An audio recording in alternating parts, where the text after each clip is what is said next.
Priatelia, dnes som prišiel do prírody hľadať nejaké kvietky, ktoré si nafotím, hlavne poniklec alebo nejaký šafran, ale napadlo toľko snehu, že všetko je pod snehom skryté. Ale čo sa mi podarilo, na týchto krásnych vápencových bralách som objavil túto nádhernú vzácnu rastlinku, ktorá sa nazýva, a vy už môže viete podľa farby, je to prvosienka holá, latinský názov Primula auricula. Je to veľmi vzácna rastlina, jej spoločenská hodnota je 300 € a prvosienka holá sa vyskytuje na málo dostupných miestach, väčšinou sú to skalné bralá, takéto vápencové bralá alpínskeho pôvodu, vlastne toto je vlastne taký alpínsky dolomitný vápenec.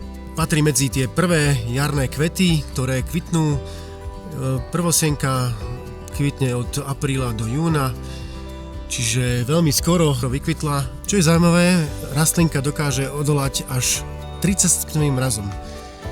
Takže je to veľmi odolná rastlinka, ale na druhej strane má veľmi rada teplo, takže v takomto období, keď nám tu sneží a je mráz, mrzne, tak táto rastlinka si v pohode kvitne, pretože jej to až tak nevadí. Ešte jedna zaujímavosť, táto rastlinka už žila v dobe ľadovej, takže je to veľmi vzácna rastlinka a zaslúži si náš obdiv. Takže obdivujte našu krásnu prírodu, ktorá tu je medzi nami a poďte s nami do prírody, zažite divočinu na vlastnej koži. Čaute.